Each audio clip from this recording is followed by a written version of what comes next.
You're listening to the Hustle Podcast with Justin Harrison. My first question is, in terms of your finances or your earnings that you get working and earning a salary, what is the best way on managing that finance in terms of spending? Say, for instance, if you earn a certain amount, right, capped amount of your salary that has to go into, say, for instance, if you have your payments according to your accounts that you have to give, is there a possibility or a way that I can basically manage that in terms of making sure that I save up on those? So if I earn, maybe say I earn 20K a month and my expenditure is over and above that, is there a way that I can maybe reduce that in terms of saving it? So I can also save that, so I can keep that for future investments, like to manage that. So it's a great question, and a lot of people are in the same boat, right? So the first thing you need to know, and I've probably said this a few times on the Hustle Now in this season alone, but people need to understand that there really are only two ways to basically make sure that you've got extra cash. One is you have to either earn more money, or you have to figure out how to save more money on the money that you're currently earning. And so most people focus on the trying to earn more parts, and in the meantime, they get themselves in a lot of debt in the process. So here's the thing. You should never spend money that you don't have. That's the first rule. And so how do you spend less than what you earn? How do you hold yourself accountable? The best way to do this is to have a budget. And I have a personal budgeting template that I advise everybody use. If you go to budget21.co.za, download the template. What it does is it helps you categorize your expenses. And as you spend in those categories, it tells you how much money you've got left in each category to spend. And the bottom line is this: if you don't have the money, don't spend it. So let's say, for example, groceries, you're budgeting 3,000 Rand a month. You get to the last week and you've already spent 2,900. Well, guess what? You're going to have to figure out how to make that 100 Rand work for the week. The only thing that is going to get you close to your goals is, first of all, tracking it. And secondly, having the discipline never to go over the amounts that you budgeted for, because most people treat their money like a number in the bank account. And that's the biggest mistake. You need to break your money down and know what you're budgeting for every single expense that you've got. And when you break that down, you can then decide where you're spending your money, where you're not spending your money, where you need to pull back, where you've got extra money.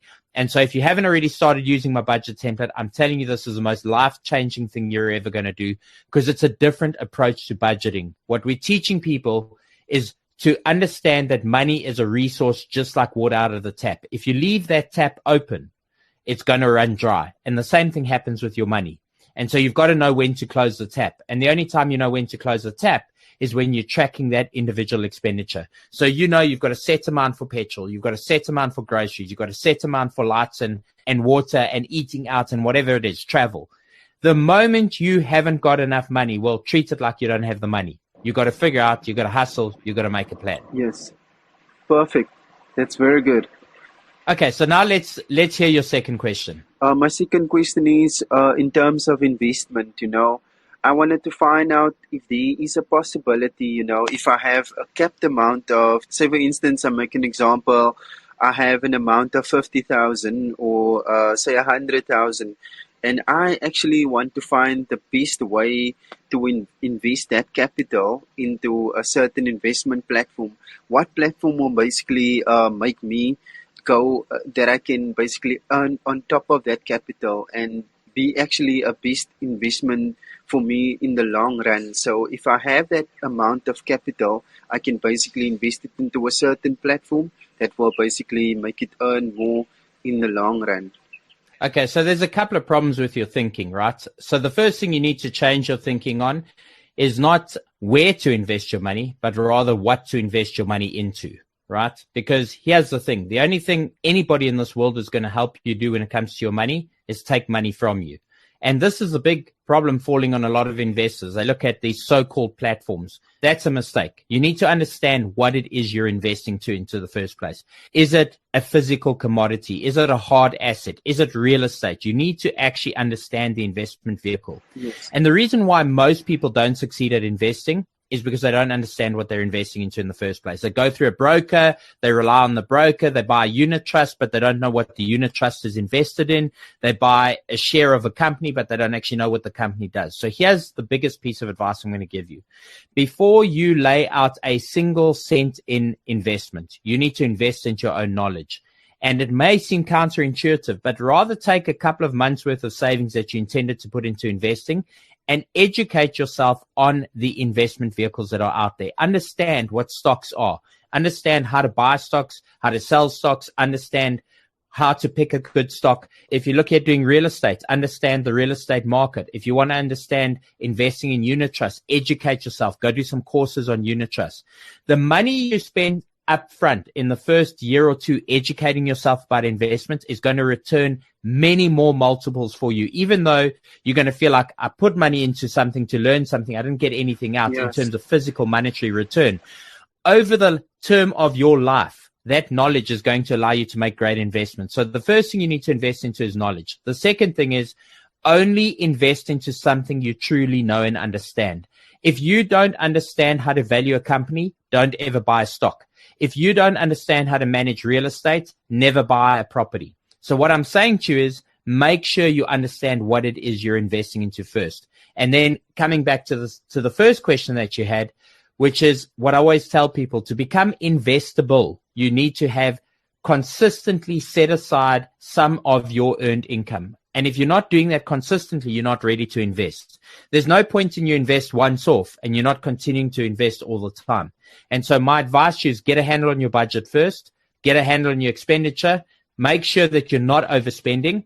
And then obviously with any disposable income that you have, start doing courses, start educating yourself on the financial system, and only then start investing. Does that make sense? It makes sense. Perfect sense. Okay, so let us know, what is your third question? In terms of, we do have property, right? We have property at home. So most of the time, the property that we're renting out is basically getting us finance on a month-to-month basis, right? But now, in terms of, say, for instance, the moment when we have that funds in the bank, right? They basically charge us interest on that. It's like we're depositing into the banks. So is the best way to rather alleviate from that, or is there a way that we can find a different way so that we're not getting taxed on that capital that's coming on every month? You know, is there basically a way that we can stop that in terms of how they tax us on a monthly basis with the money that we put in the account, or is there a way that we can get past that? So look, the one thing you need to understand about interest and compound interest, and this was a famous saying by Albert Einstein. He said, compound interest is the eighth wonder of the world. Those who truly understand it will earn it. Those who don't will pay it. And so you're sitting in a situation where you're paying it, right? Because you haven't understood how to use money and earn income to generate interest as opposed to paying it. Yes. The only answer to this is you have to pay off your loans, home loans, equity in your bonds as quickly as possible, right? And so any amount of money that you put extra in is going to reduce the amount of interest that you pay. There are, however, a couple of tricks that you need to know. You want to put that money in as early in the month as possible, because you must remember that your interest is calculated monthly on these sort of home loans and these sort of finance agreements. So the sooner you do that in the month, the less interest you're going to pay. At the end of the day, though, the only way to actually avoid it completely is to get it paid for. And so that should be your sole motivation. Perfect. I absolutely agree with it. Well, listen, Tylen, I know that you've got to run. I hope that you found value in these answers. And it's obviously a journey that everybody has to undergo. Absolutely. I acknowledge it. Thank you very much for that, Justin.